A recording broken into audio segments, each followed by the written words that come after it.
Alrighty, if you don't know, now you know. This is The Sweat. You are Adam Kaufman. I am Emerson Lotzia. That's you. And for the next 60 minutes, let me talk. For the next 60 minutes, you are stuck with us. The good news is you're also stuck with these guys. Let's punch them up. Yeah, I think these guys are really the ones who are stuck with us. And they just happen to be our here. Shut up. We're talking here. This is good. Our beautiful NFL panel, DK Live's Jeff Ulrich, Reed Fowler, and Steve Buchanan. Hey, guys. You can talk now. All right. Hi. Forget it. This is the worst show ever, and we're 30 seconds in. Gentlemen, and for all of you at home as well, we will get to showdown picks for tonight's clash between the Chiefs and Rams a little later in this program. We're all Jones informed, but NFL spin move is where we begin. All right, Reed, you get to start things off because you think you're the smartest one in the room. Alex Smith went down with a broken leg for the Redskins, which is just gross. So Colt McCoy is going to jump into action on a short week with Washington playing on Thanksgiving, even though we'd all much rather see Mark Sanchez on the 6th anniversary of the butt fumble. Yes. Alas, yeah. How much fantasy value does McCoy hold again, Reed? 0. I mean, he might increase some of these guys. I mean, if I'm a Washington fan, I want to be drinking whatever Bukes was just drinking there. Like, he's getting when you look at this team, like Alex Smith was not that good. And now you bring in Colt McCoy, who, again, the last time we've seen him was 2015 in Cleveland, where he threw for 11 interceptions.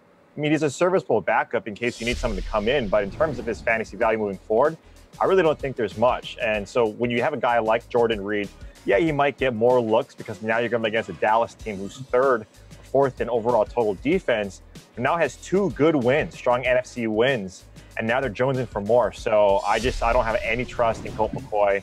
Scares me a lot for this Washington team that was essentially a fraud, in my opinion, to begin with. Can always count on Reed to put us right on course with serious fantasy analysis. So Bukes, that's what he does. He's great at his job. Love you, Reed. Yeah. So Bukes, go ahead and derail us.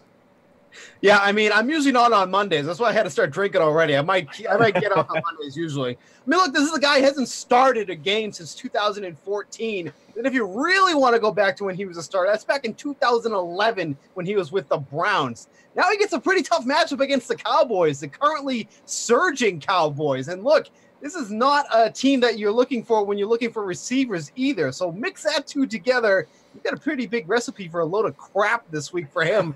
And then, look, you're not going to beat the Cowboys on the ground either. They are a stellar run defense right now. So this is just a big, big mess coming into this game. So McCoy, sure, he might get, 7, 8 DK fantasy points on the week. But, yeah, he's not a consideration at all. And a massive downgrade to the Redskins offense, which really didn't have much to begin with. 7 or 8. So, Jeff, are you also a believer they're cooking up some crap with McCoy this weekend? I mean, I never thought I'd wish we could talk about Adrian Peterson instead of but it's your boy, dude.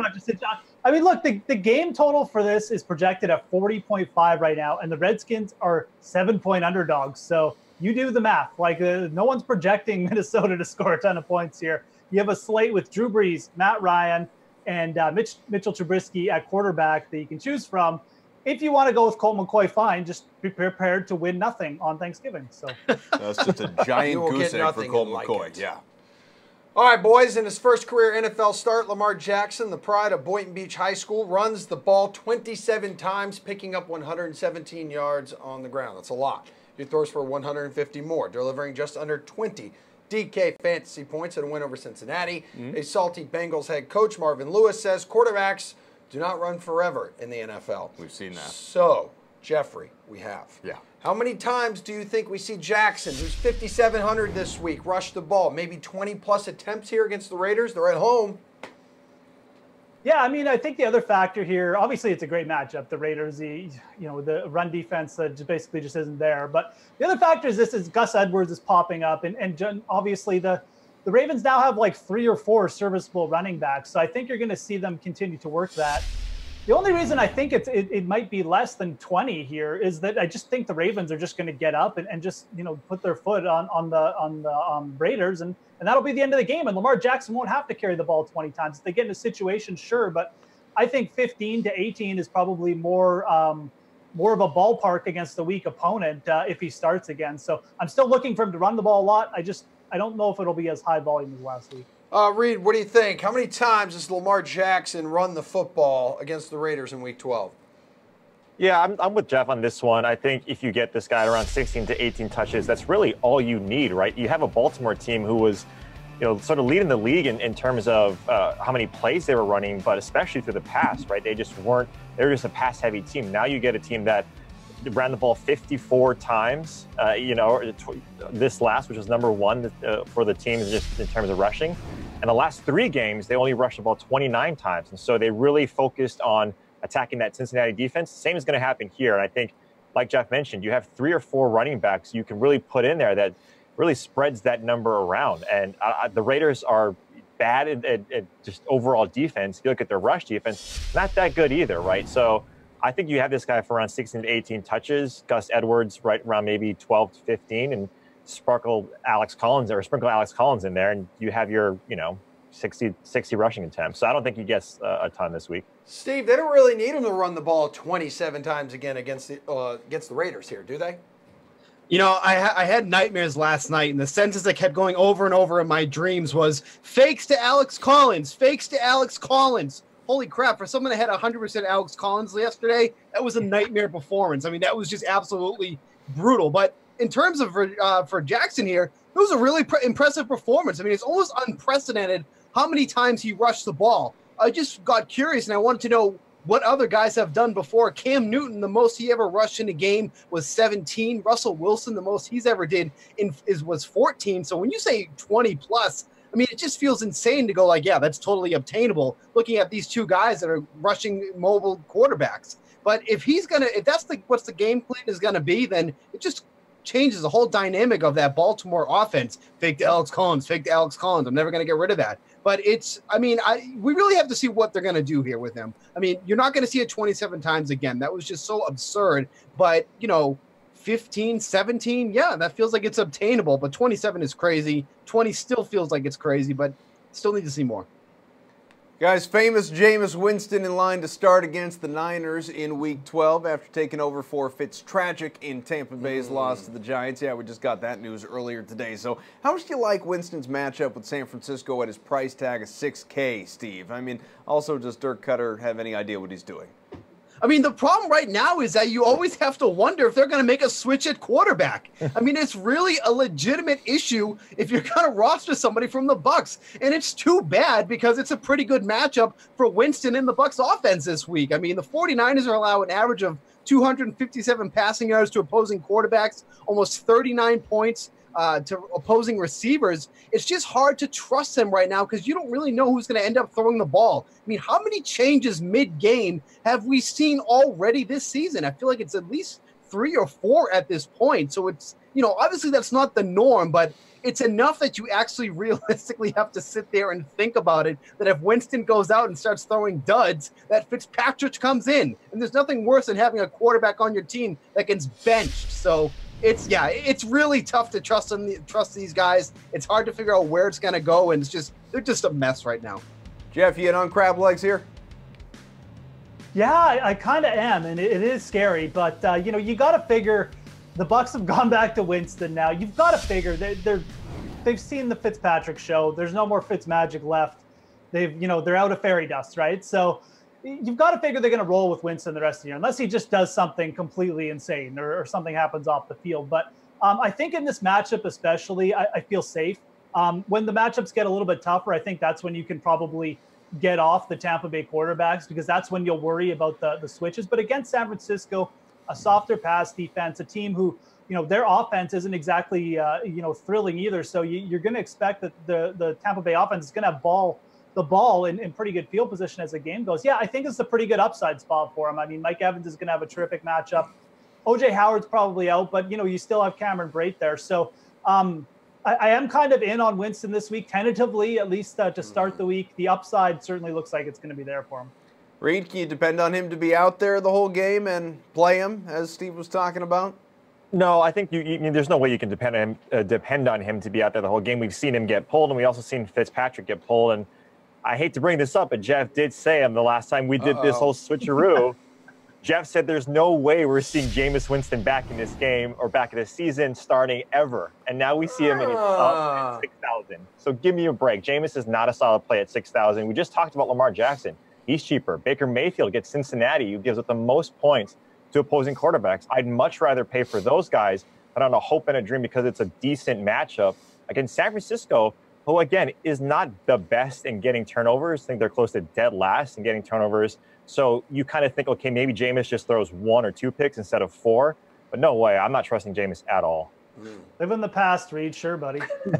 Hell, send one of those guys to Jacksonville right now.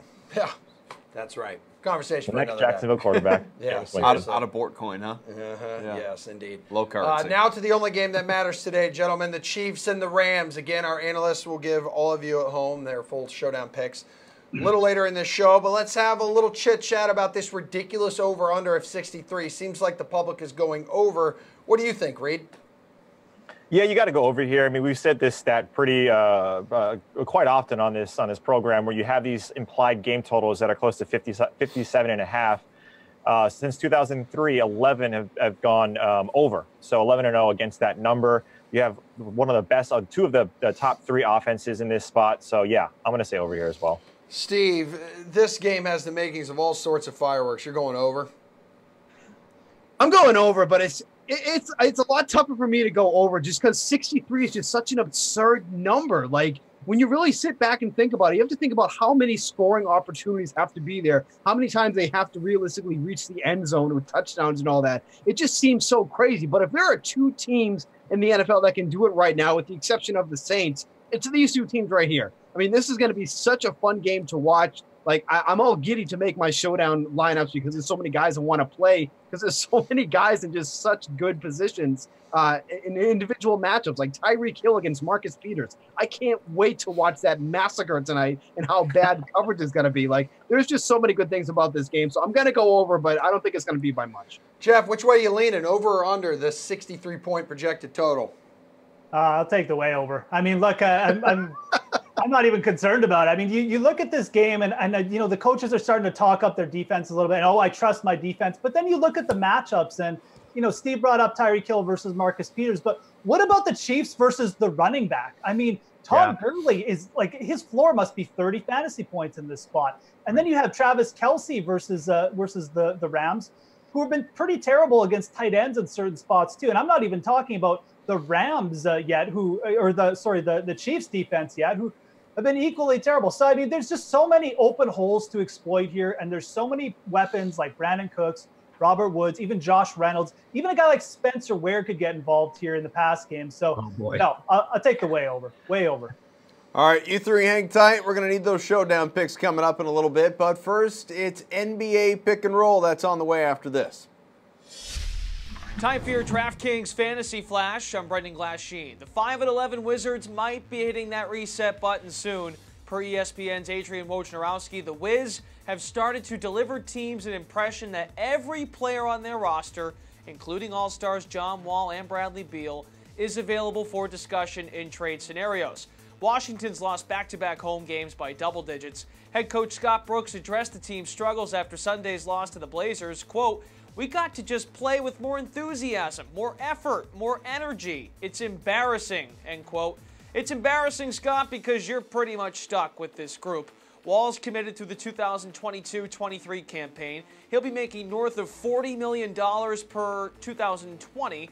Then Bradley Beal, Otto Porter Jr., they're locked in through 2021. So no surprise the Wizards are potentially exploring to dump a piece or two from that trio. Porter's way overpaid. Wall and Beal can't seem to gel and figure out how to maximize their two-man scoring punch. Perhaps Washington looks at the turmoil in Golden State and envisions a real possibility of recruiting Kevin Durant to play for his hometown squad. Just an idea. Wizards conclude their 5-game homestand Tuesday night against the Clippers. They better turn things around fast, as their next 4 are against viable NBA playoff teams. Okay, so while the NFL is a massive Monday Night Football matchup, we were just talking about just a little bit. It's going to be a good one, couple of 9-1 teams. The NBA also starts the week out strong. Nice 9-game fantasy basketball slate. So let's welcome in some people, huh? Let's do it. Here to help us decide who to pay up for is Action Matt LaMarca of the Action Network. We are also joined by Nick Whalen from RotoWire. Dudes, we're playing some NBA pick and roll. That's when we give you 2 options. You tell the people at home which one you like the best and why. Sounds fair, I think. All right, It's so let's very start easy at to guard, do. guys. Kemba Walker, he's coming off a 60-point night. Helped him to 81 fantasy points. He's 9,900 against Boston. But you could also save the cash. Go with his opponent in the game, Kyrie Irving, at 8,400, Matt. And remember, C's have held Walker in check in recent matchups, but Irving inconsistent. Yeah, I mean, the Celtics hold basically everybody in check these days, so that's not super surprising for me. I mean, both of these guys have been great this season. Walker's averaging 1.35 DraftKings points per minute over the past month. Irving is just slightly behind him at 1.33. The big thing for me, though, is just that Walker has the tougher matchup. Celtics are first in defensive efficiency and in the bottom 10 in terms of pace. So that's just a really brutal matchup in terms of his scoring potential. If you look at the Hornets' implied team total, right now it's sitting at 107.75. That's more than 7 points lower than their regular season average. So if Kemba's not going to be scoring the ball, I find it hard to see him paying off this salary. Matt, while Nick's talking, make your bed. Is that showing? I'm in a hotel right now, so I have room service. Yeah, I didn't think it was your bedroom. Yeah. You are disgusting. I mean, there's a reason you can call for housekeeping. You don't even have to do it yourself. Well, I've been working hard today, so I'll get them in as soon as we're done, I promise. Thank you. Yeah. Nick, what's up? We appreciate that. I'm going to go the same way. I'm going to save a little money, go with Kyrie Irving. Obviously Kemba's not going to go for 60 in back-to-back games. I think it's kind of easy to look at that figure and, want to get that guy in your lineup. And like you said, Boston has kind of found a way to stifle everyone, and especially Kemba Walker over recent matchups. So, I think Kyrie, even right now, might even have the higher floor. He's been hovering around 40 DraftKings points routinely these last couple of weeks, had a 71 DraftKings point night himself against Toronto on Friday. Of course, that was a game that went into overtime. But the Celtics offense, it's been disappointing, I think, as a whole. Certainly the record is a little bit disappointing. Guys like Tatum, Brown, Rozier, not playing all that well. But that's kind of overshadowed the fact that Kyrie has been back to his normal self after a little bit of a rocky start. Over these last couple of weeks, his shot attempts, his usage rate are starting to reflect the fact that he's the unquestioned number one guy in this offense. So, again, I think I'll save the 1,500 and go Kyrie. All right, now we flash forward. Paul George, 50-plus DK points in his last 3 games, coming in at 10-4, visiting the Kings. You feeling PG-13, or how about Blake Griffin, who's fresh off a 60 fantasy point outing himself? He'll cost you $300 less against the Cavs. Go ahead, Nick, because I know you made your bed today. I did. It is. I'm not coming to you from a hotel, unfortunately, but I did make my bed at home. I'm going to go Paul George. Both good matchups. I certainly wouldn't dissuade you from going Blake Griffin, but the Kings are bottom 10 defense, and they rank second in pace, whereas the Cavs, who Detroit goes up against, do like to slow it down. Obviously, there's always some blowout risk when the Cavs are involved as well. I mean, we're still kind of waiting on Russell Westbrook as the Thunder play this daily game of listing him as out and then making him a game-time call. George has been a monster since Westbrook went down. I think it doesn't really affect him all that much in terms of minutes load, whether Westbrook plays or not. But it's probably best if you're going to roster George tonight that Westbrook doesn't play. From an individual production perspective, he's had at least 5 assists in 4 of his last 5 games, taking on a little bit more of a playmaking role, at least 2 steals in 8 of his last 9 games. That's always a nice bonus with Paul George. Double-digit 3-point attempts in each of his last 3 games. And I think that's the aggressiveness you want to see out of PG if you're OKC. Again, I think this is going to end up being a fast-paced game against Sacramento. The Kings give up the second most 3-point attempts to opponents. Just under 40% of their opponent's shots this year have come from beyond the arc. And I think that number really bodes well for Paul George. Matt, they are both averaging 47.6 fantasy points per game, only a $300 difference in salary here. Who has the higher upside? Yeah, I agree. I think it's Paul George here. If I knew that Russell Westbrook was going to play, I wouldn't play either of these guys. But the idea of Westbrook being out of the lineup, and it sounds like that's like a legit 50-50 shot right now, that gives him the higher ceiling of the two, in my opinion. At least 52 DraftKings points in 4 of his past 5 games. Obviously, he sees a huge bump in both usage rate and assist rate with Westbrook off the floor. And the pace differential is the big thing here. Really nice matchup tonight. So I like George of the 2 here. All right, guys, as for the big beefy men at center, you got the, I know, right? Yeah, something to get you thinking. Talk to me, I'm listening. Okay, you got the Nuggets center, Nick Jokic. He put up 41-plus fantasy points in 5 straight games to this point. He will cost you $9,500 at the Bucks. So will you look his way or maybe spend just a little bit less? Go with LaMarcus Aldridge at $8K in New Orleans. He delivered more than 55 fantasy points his last outing. What do you say there, Matt? Yeah, both of these guys are interesting here. I'm going to pay up a little bit for Jokic. He's maddening to roster. He has nights where he'll get you 30, and then he'll have other nights when he gets you 80. So to me, that makes him sort of like the ideal tournament play. But when this guy is motivated and decides that he wants to take a ball game over, he crushes. You know, he's averaging 1.57 DraftKings points per minute. That's less only than Westbrook and Giannis on today's slate, more than even Anthony Davis. So when this guy wants to play and wants to score the ball, he fills it up like anybody. And I love the pace differential spot here. The one thing about the Nuggets is that they've played at a pretty slow pace this year. That won't be a problem to get today against the Bucks, who have played at one of the faster paces in the league. So I think getting him at 9,500, he obviously has, you know, upside for 60, 70, even 80 fantasy points we've seen from him. So I'm going to pay a little bit extra and get what I think is the higher ceiling. Nick, you willing to pay up? Yeah, I'm going the same way. Maybe going to reallocate that money, that I saved at the point guard position and go with Jokic. Seems to have kind of snapped out of that weird mini slump that he was in a couple weeks ago. You know, he had that game where he only took 1 shot, and like you said, it can be a little bit maddening to roster him night to night. But he's starting to come around a little bit more these last couple of weeks and look more like the Jokic we saw for much of last season. Not an ideal matchup against Milwaukee, a team that's kind of been a sneaky good defense. I think that's mostly been talked about for the way it's revolutionized its offense, but defensively they've been strong as well. But he did put up 41 DraftKings points against Milwaukee just over a week ago. Certainly not his ceiling, but a strong performance nonetheless. And he only had 6 boards in that game, and that was his worst, quote unquote, worst fantasy outing in his last 5. I like Aldridge, but to me, he has a significantly lower floor. I think he's shooting around like 42% from the field this year. He's had some just woeful nights from the field, and you never really know when those are going to crop up. I wouldn't really want to take my chances, though, with him going up against Anthony Davis tonight. All right, guys, hang out for a little bit. Lamarca, when we come back to you later, I want to see hospital corners on that bed, pal. I don't care if you call housekeeping, if you do it yourself. Just let's get that it done. Let's be professional around here. All right? You got it. You got it. All right, we're going to step aside as well, but I had the opportunity earlier today to catch up with a couple of guys that you've already seen so far. Yeah, Jeff, Reed, except not football this time, golf. There's a big match, kind of, sort of, coming up on Friday.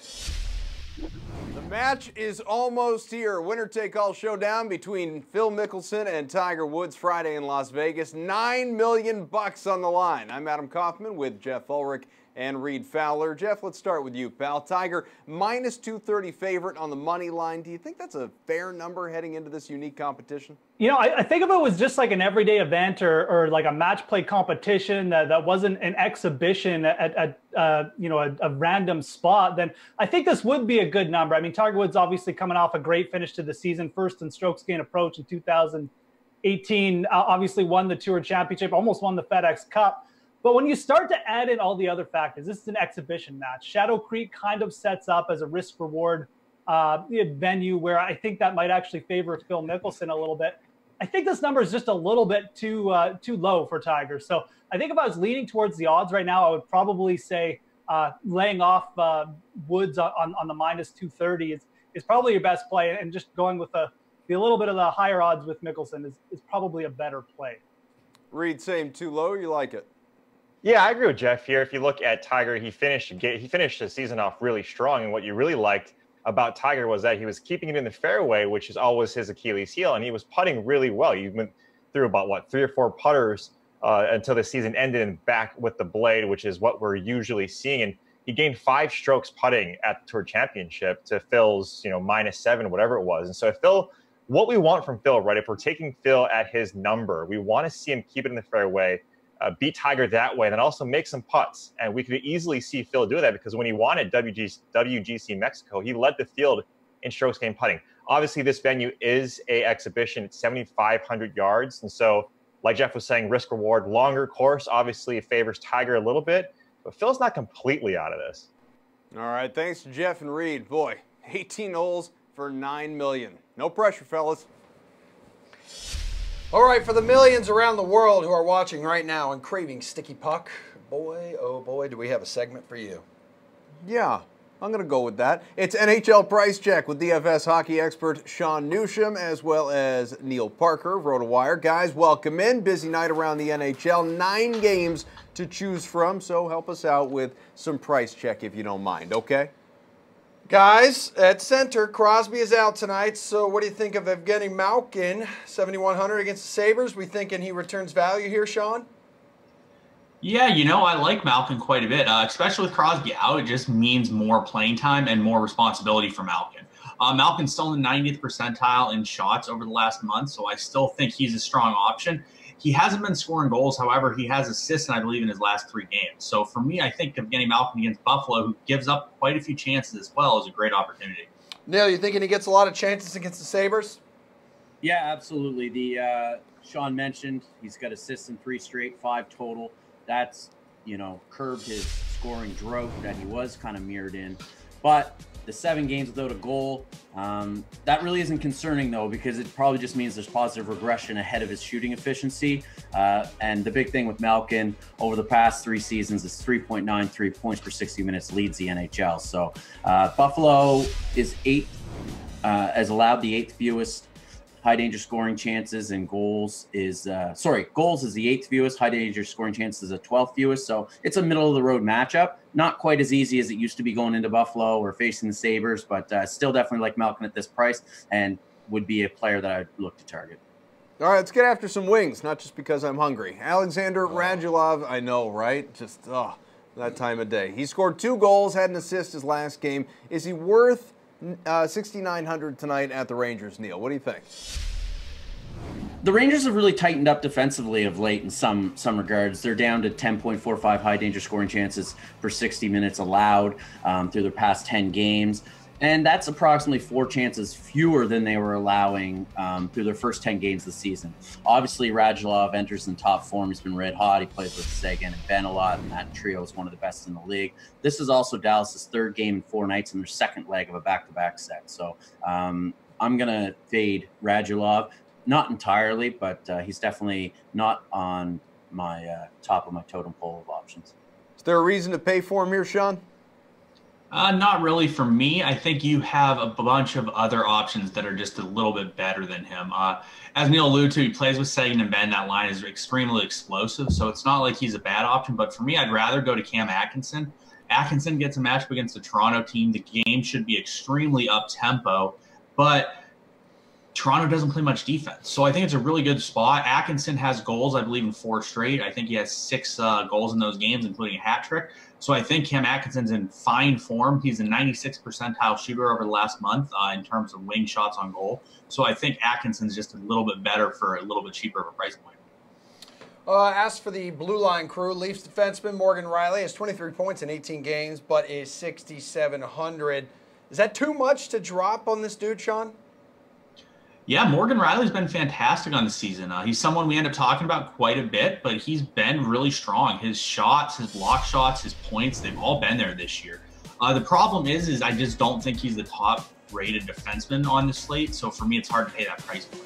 I'd rather save a little bit of money and go down to like Chris Letang. Buffalo gives up a lot of chances from the point on the power play especially, and just in general, they give up a lot of shots from the point. So with Sidney Crosby out, I would expect Chris Letang to pick up some of the slack offensively. So I would rather save and play Chris Letang instead. Neil, you going to pay up for Morgan Riley 67, or are you going to join Sean here and pay down for someone else? I like to get in an argument and disagree, but this time I'm going to stick with Sean on that. Riley's marked the score sheet in 8 of his past 9 games, 5 goals, 6 assists, 23 shots, 14 block shots during that time. However, at this price, he basically needs a multi-point showing in order to justify his salary. He's done that 7 times through 24 contests, which is great, but you need it tonight against Columbus, and they're not my favorite matchup on the board. And the Leafs also haven't played as well at home as they have on the road. And I'm assuming it's a home game, though. I didn't even check. It's okay. No, are you talking about which game? Toronto is Toronto. at home, by the way. Yeah, that's what I it's thought. at home. It's okay. No, way to do your homework. It's good stuff. That's why we have you on. Before you two potato chips take off, though, hit us with those slate-approved picks. Your lock of the night. Neil, go ahead, buddy. Going with my boy Drake Batherson, $4,000 price tag. He's playing in an offensive role, and he looks great to start his NHL career. He's a creative player, and he's going to get more and more ice time as the season progresses. Let's go get him, Drakey, bud. Sean, I need your slate-approved pick, please. Yeah, my slate-approved pick, it's going to be a little bit higher price point, but it's going to be Mike Kaufman with Florida. He is on a club record 15-game point streak, and he's a guy that's a fantastic volume shooter. Not to mention, you get to factor in the revenge narrative tonight. He plays Ottawa, who yanked him around for years. So I expect Kaufman to come out and continue his point streak in strong form tonight. That was an ugly divorce, those two. Not the only one. Guys, thank you very much. We'll let you go with that. Our NFL panel returns after Jessie. Of course, you know her. She's with us most days. I love her, and I miss her a lot right now, this very moment. Yeah, no, me too. All right, Jessie is with Mike Francesa, though. She caught up with him a little while ago to take a closer look at tonight's clash between the Chiefs and Rams. I can't believe she got to talk to the Pope this week. Yeah. Enjoy. Now to the game of the week, Rams-Chiefs. Is Patrick Mahomes going to get the win in L.A.? The question on everybody's mind. Well, you know, this is probably the game of the year. It's rare where you get teams with these kind of records this late into the season. Obviously, they moved this game back, and rightly so. I'm not big on international games. This game deserves to be played on somebody's field. I do wonder, I'd like to see the split of the tickets. I got a feeling there'll be as many Kansas City fans as there will be Ram fans. When the Rams played Green Bay, that was a Green Bay house. If that's a Kansas City house on Sunday, that's got to be a little demoralizing to the Rams. And that's one of the things that's got to still bother them. Teams that really travel, and Kansas City really travels, they still have a big voice on the road in those games. I think that's a big issue. I don't like what I've seen from the Ram defense the last 3 games. It has really taken a big step backwards. They got singed by the Packers. They got singed by the Saints. They got singed by the Seahawks last week. They have to play a lot better. Now, Kansas City's defense is awful. We know that. They're going to give up a lot of points to anybody. Gurley will have a big game. They'll miss Kupp, but they'll have a big game. This game's got loser scores 30 written all over it. Last team with the ball kind of game. That's what you're looking for. I think it's going to be a great game. I think both teams will be in the 30s. I think there should be a tremendous Monday night game. So you mentioned that you thought he's going to have a big game, Gurley, but do you think he's going to be the biggest difference maker for the Rams? You know, it's hard to say. Most of the time, these kind of games will come down to the quarterback because it'll be last team with the ball. It'll be that kind of shootout. So somebody's going to be driving late, probably down a field goal, down a couple of points, looking to see if they can win the game. It'll probably be that type of game. So this one will probably fall back on the shoulders of the quarterback. But I think Gurley will have a very big game against Kansas City. Kansas City's defense has got to get better. I think it's looking like it's getting a little bit better. So neither of them are going anywhere. Do you think this could be a Super Bowl preview? Oh, these two teams will be there. I mean, you start to look now, you have the Rams and the Saints in the NFC. They have stamped themselves above the rest. You have teams lurking below that. In the AFC, you have New England, you have Kansas City, and you also have the Steelers, and you have the Chargers. You got a lot more teams this year in the AFC that are right there. I think the 4 teams I mentioned, any one of them in the AFC, right now the NFC looks like 2 teams. The AFC right now looks like 4 teams that could get to the Super Bowl. All right, finally, you may have seen that story that Heinz offered Patrick Mahomes a lifetime supply of ketchup if he can throw for 57 touchdowns this season. Now, they offered this after Mahomes said he loves ketchup and puts it on his steak. So the question for you, Mike, is does ketchup belong on steak? Yeah, I don't have a problem with that. I mean, if you like steak sauce, fine. But if you like ketchup, I think it's the same deal. I don't have a problem. I don't think it ruins steak. First of all, I like my steak well done, which is most offensive to most chefs anyway, because they want it to be blood red, and I don't like that. I like my meat cooked, so I prefer it that way. But I actually I'm not against ketchup on steak, so I'm okay with him. And I think it's a heck of a smart promotion. I guarantee it was someone in the mailroom who came up with it. I hope he got a promotion. Yeah, I sure do too as well. And Do you think he's going to get the lifetime supply? Do you think he's going to get 57 touchdowns? Yeah, I do. I do. And don't be surprised if a guy in Indianapolis gets 50 also. Oh, wow. Thank you so much, Mike Francesa, for looking at Monday's slate. Thank you very much. It's good to see you. Just saying, they look like they had fun. She crushed that interview with him. I know you typically do that on Fridays, man. Nice. A little worried about losing your Friday job there? You I don't know. She worried about working on Friday? You should be. You should be. Anyway, welcome back, boys and girls. All of you are in luck because Jeff, Reed, and Steve have also returned, but not with their showdown picks. So just hang tight, all of you at home who are demanding them on social media. Funny definition of luck. All right. Well, that'll be about 10 minutes from now. We'll get that information. Instead, we would like guys to discuss which players that have had a huge Week 11 impact could be a candidate for maybe, I don't know, regression in Week 12. Also known as an NFL hangover. Drew Brees keeps rolling with 4 touchdowns in a rout against the Eagles for just under 34 DK fantasy points. So is he good for 30-plus points on Thanksgiving against Atlanta? Steven? You know, for the record, Adam is slightly easier on the eyes than Jesse. Wow. My guy. Guys, mark the worst tape. Take I've ever heard on this. The worst.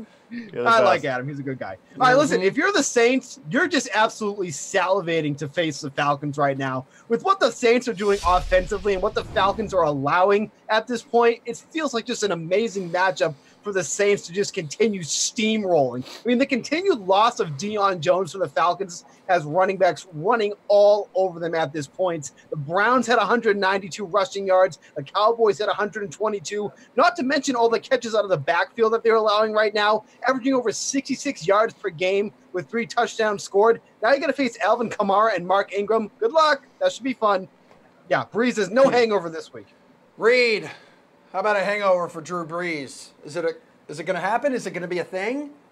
No, not at all. I mean, the two guys that really you feel extremely comfortable about week over week is him and Mahomes, right? These guys are both playing at an extremely high level, and Steve hit the nail on the head. I mean, when you have the duo of Kamara and Ingram now coming into Atlanta, you're Atlanta. That's the last team that you want to face. I mean, for Brees to hit this number, though, to go over 30, he's got to sling it around 35 times. And that's the thing that kind of scares me for this number 2 hit, is that if Kamara and these guys are just uber efficient, he might not have to. We might see these gadget plays. We might see that he just throws it around 30 times and Kamara and these guys go just absolutely bonkers. This is a game that Kamara by himself had 30-plus touches. I think he had around 16 or 15 catches in this game last time these teams met. I mean, this is just a prime spot for New Orleans. There's no hangover, but 30-plus, I'm going to say he goes a little bit under that. Reed, real quick, your boy Traquan Smith went off yesterday. Just thought you should know. Just thought you should know. Too bad he jumped off the bandwagon, though, right? Hey, yeah, he is. He's living in the past, Jeff. Oh, God. Reed, or Jeff, rather, how big of a hangover will Brees have this week? I mean, I feel like these guys are going to make my point for me. I mean, yes, I agree. Like, this is an Ingram and Kamara game for sure. I mean, but the point is, if those guys are going to go off and get like 200 yards and 3 touchdowns, it means Drew Brees probably isn't going to throw for 4 touchdowns. And the other thing is, yes, in the first game, I know they went for 70 points and Drew Brees had a big game, but Atlanta was putting up points then. Atlanta sucks now. And by the way, the Saints defense is pretty good. It's all going to mean less passing for Drew Brees, in my opinion. So yeah, he's probably going to have an okay game, and it's nothing to do with how he's playing. He's playing great. It's just I think the game flow here is going to be Ingram, Kamara, not much offense from Atlanta, and Drew Brees puts up like 22 points, 25 points, and all the scoring goes to the running back. So I'll take under. All right, let's move to a different running back. Packers back Aaron Jones featured on the ground and in the air Thursday night. He had a TD both ways, 27 fantasy points. Can he break the 15-point barrier Sunday night? Again, we're talking serious regression here, but he's matching up with the Vikings. Reed, what do you say?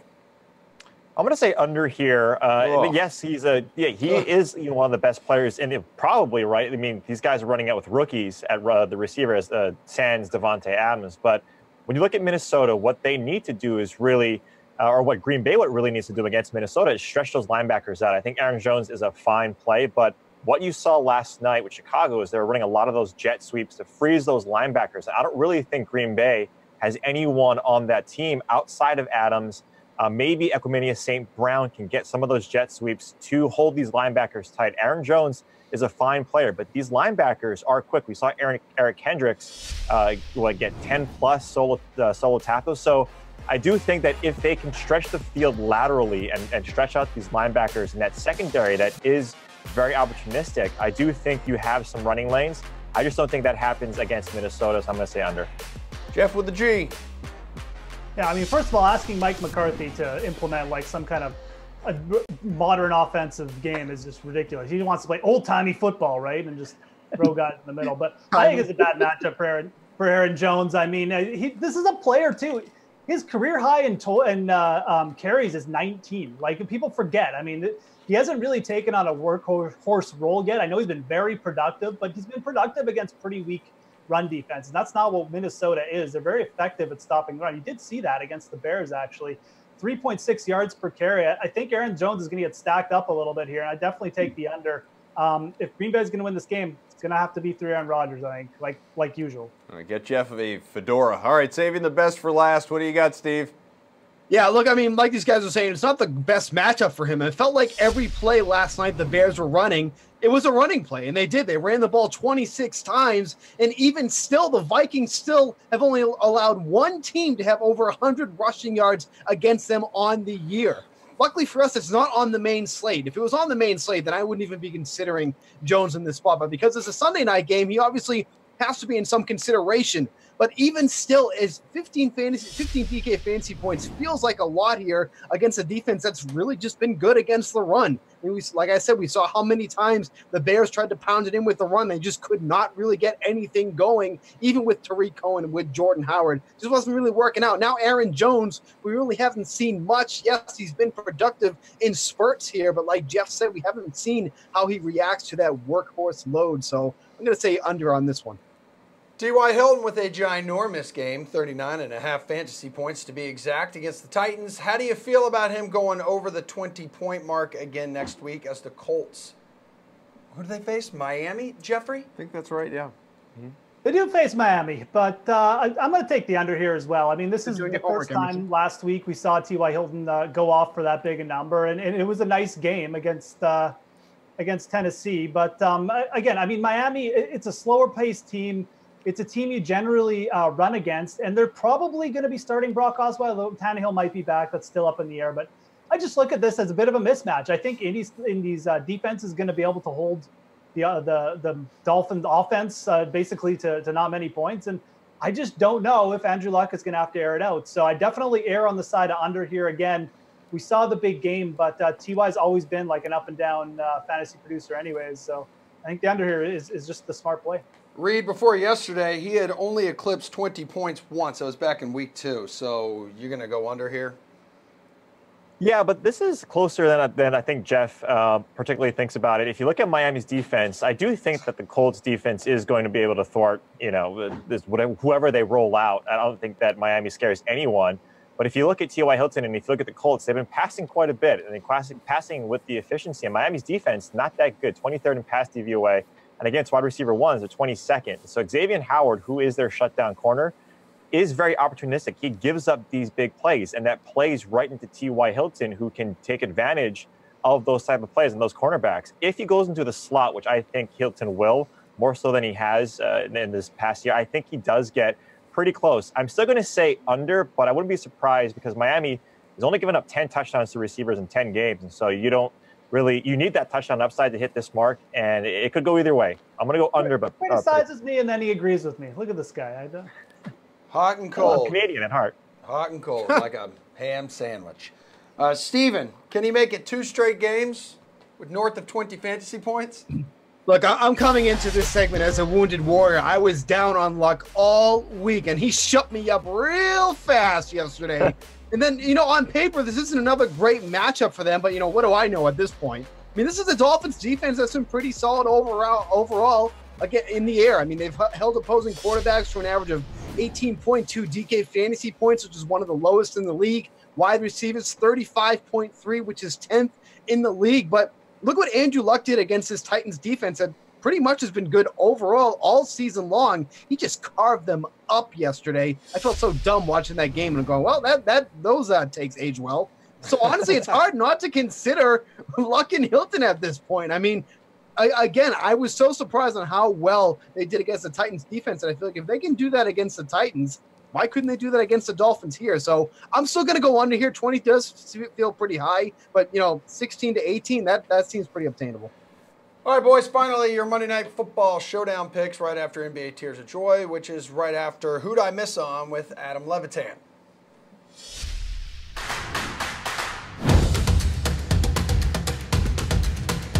Hey everybody, I'm Brendan Glasheen for DK Live. This is Who'd I Miss On with Adam Levitan. We recap Levitan's not-so-great picks or his misses from week number 11. He was especially high on 3 players, Dion Lewis being one. He produced his second lowest fantasy outing of the year, 4.2 points against the Colts. Titans played from behind most of the game, Levy, so was that the biggest factor in Lewis having a down performance?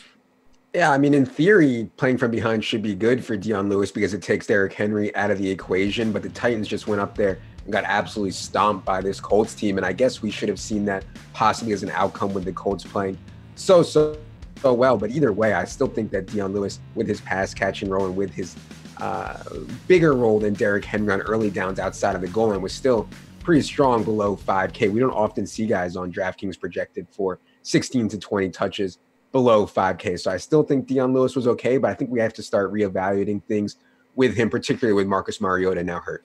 Amari Cooper was $5,400 against the Falcons, the most expensive he's been since week 5, and classic, he underwhelmed with 3 catches, 36 yards. He tied for 3rd on the Cowboys in targets, so I guess even with the new team, we can't bank on back-to-back great games from Cooper? Yeah, I mean, he's just not a load-bearing wideout, right? He's not the kind of guy that's like Michael Thomas or Julio where you just say, hey, we're going to throw the ball to this guy 10 or 11 times and he's going to make plays for us. He also does not play in the slot at all, which lowers his floor a ton. I think he'd be much better off in the slot. But yeah, it's a reminder that we can't just bet on talent and guys being out there all the time. Yeah, Amari Cooper's a talented guy. Yeah, he plays almost every snap, but that's not always enough with these guys who have shown such a low floor. And quite honestly, Dak Prescott is always going to have a low floor with his wideouts. He's just not as good, I think, as people realize. Last one with no Rob Gronkowski or George Kittle on the Sunday main slate. Ricky Seals-Jones was an attractive, cheap option at tight end. RSJ was targeted just 3 times. He reeled in 1 catch, 5 yards. What happened here? Yeah, I think for optimal lineup construction, that going real cheap at tight end was the right play. It was just so hard to count on any of the guys in the 4K range or get up to Zach Ertz at 6,600. So I'm okay with punting it off.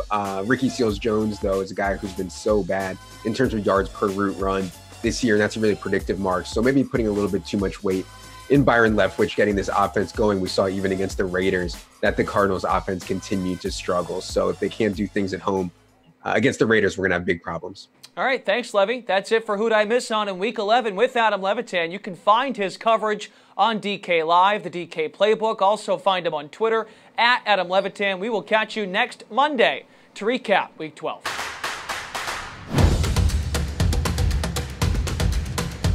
Alrighty, welcome back to the Sweat. Welcome back to Action. Matt LaMarca of the Action Network and Nick Whalen from RotoWire. It's a pleasure to have you both here once again.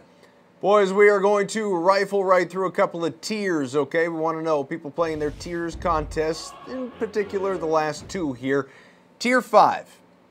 Who's your guy, Matt? I mean, you got Eric Bledsoe, Jamal Murray, Donovan Mitchell, Rudy Gobert, Marc Gasol, Luka Doncic, Julius Randle, TJ Warren. It's a healthy list. And by the way, don't think that you're making the bet has gone unignored. We appreciate that. Done, you looks young great. Man. Your that mom looks would be good. proud. Yeah.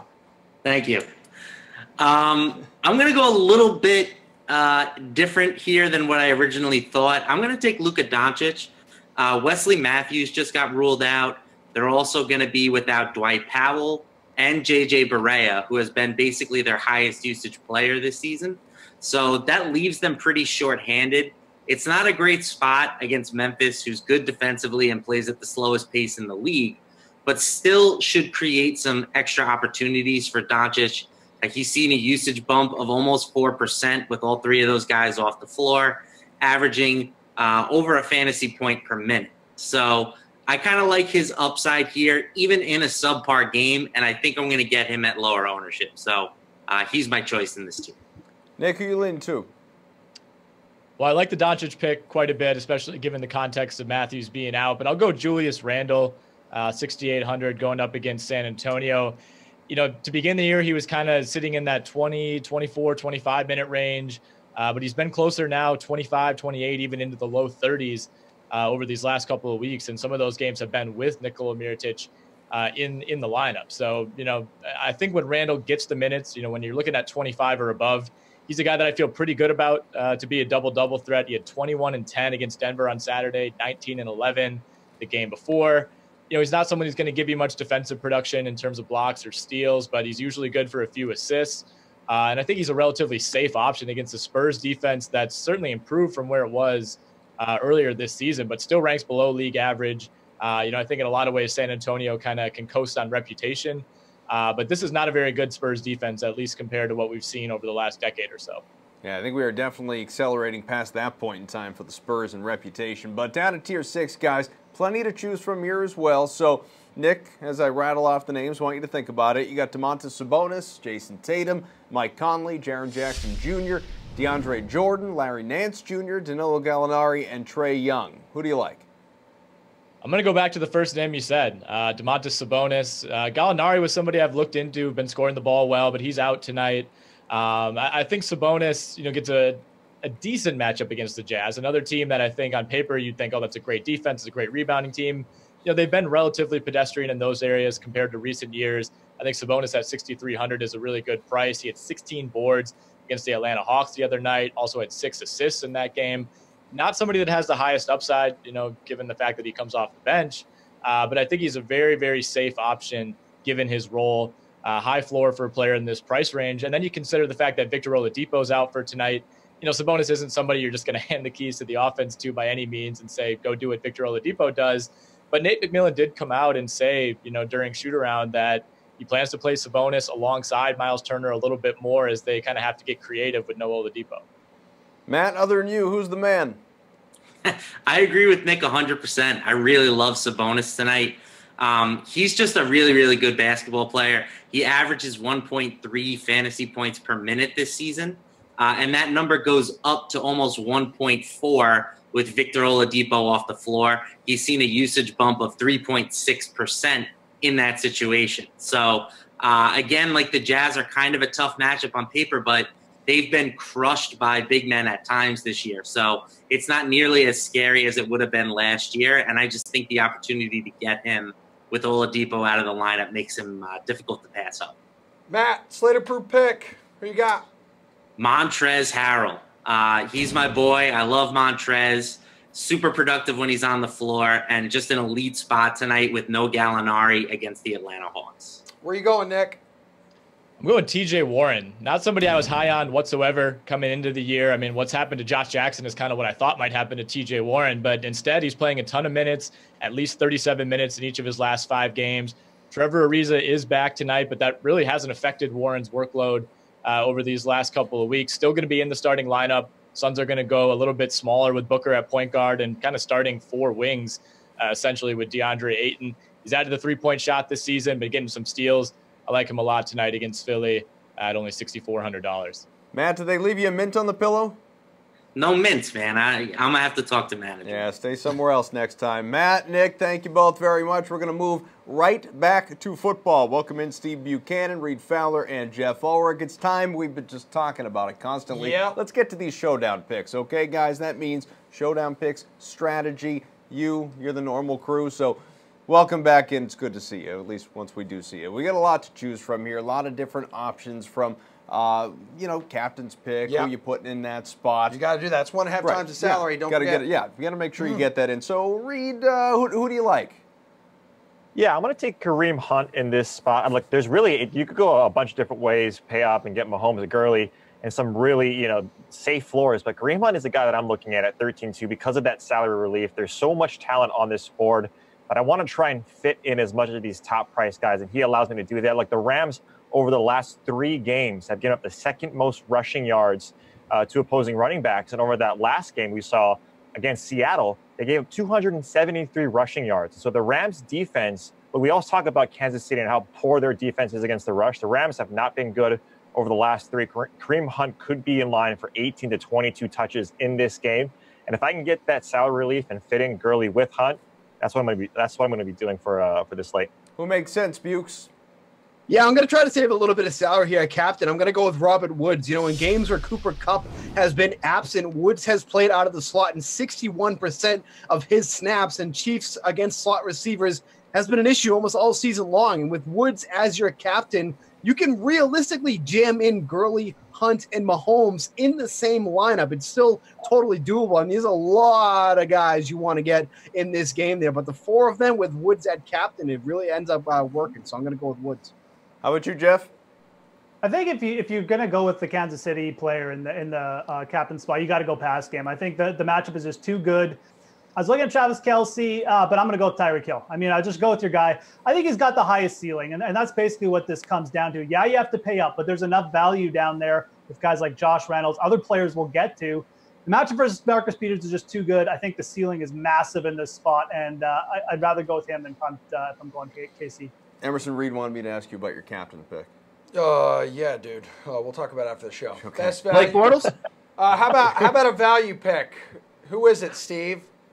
Yeah, I'm going to go with the Chiefs kicker, Harrison Butker. You know, points are going to be scored in this game, and the Chiefs aren't afraid to use him for a deep shot either. I mean, he's made field goals of between 40 and 49 yards 6 times already this season, averaging just under 10 DK fantasy points, and has made 94% of his field goal attempts on the year. He's down in the 3K range, which will certainly help alleviate a lot of the high salaries for tonight. So, you know, picking a kicker in this spot doesn't sound crazy, so I'm definitely going to go with Butker. Value is where, Reed? Yeah, I want to stick with the kicker narrative, too. I think Steve and I, we did a similar thing when New England faced Kansas City in these high-scoring games, these high-implied game totals. I think you can roster kickers with some sort of confidence. So Zerline, right, Legatron, if you want to call him, he's right around that price as well. Like, he's got 16 field goals in the last 5 games. And if we think this is going to be a high-scoring game, he's one of the best kickers in the game. So if you want to save some salary, he's another guy that I would choose as the kicker, if not for Butker. All right, value, Jeffrey. I need some from Look at you, these please. two wimps picking kickers in the highest scoring game. Conley, let's go to the next question. I'm going Spencer Ware. Look, played his highest number of snaps over his last game.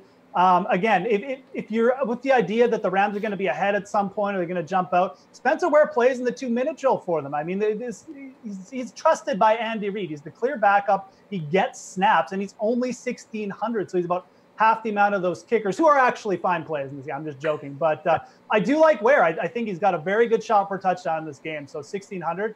And the other factor is Sammy Watkins is playing. That kind of takes out Chris Connolly and Demarcus Robinson for the Chiefs as value plays. So I like Ware. All right, guys, looking at the spread, and we've got a couple minutes left in the show. What makes you think the Rams cover the 3-point spread as favorites? Jeff, stay with you. I mean, I just think it's a little bit of narrative here going on. I think everyone's piling on the Chiefs. It's like Mahomes fever, but the Rams are home. I mean, they got a lot of stuff going on off the field. Obviously, some of these guys' homes have been burned down essentially, and I think they're focused. I think they're hyper-focused on this game. I think this is going to be one of those things they're happy to get on the football field. And I think overall they might actually be the better team right now. So I do think the Rams cover tonight. Bukes?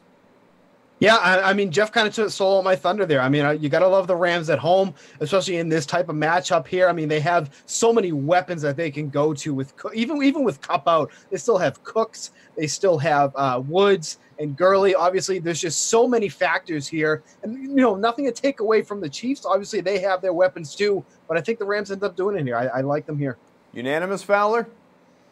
Yeah, I mean, Sean McVay is a guy that Bukes didn't mention, but again, right, he's a guy that we really trust into putting anyone in that spot. I will say this, though, Kansas City 8-2 against the spread, and the Rams 4-5, right? They can really hand the ball off and slow these games down if they want to. I still think the Rams cover, though, at home. We have like a minute left, but let's get to this player prop real quick. Patrick Mahomes over-under for passing yards, 320.5. Reed, over or under? I'm going a little bit under. I think this is a Kareem Hunt game. I still think he gets close to that 300-yard mark, but I'm going under here. Steve, it looks like you did not agree. You got to go over here. I mean, this game is not going to be a blowout. There's going to be so many points to be had here. The passing is going to go on all game long. Jeff, how silly is Reed? Oh, so silly. Over. I think Mahomes hits 400 yards tonight, for real. Oh, my.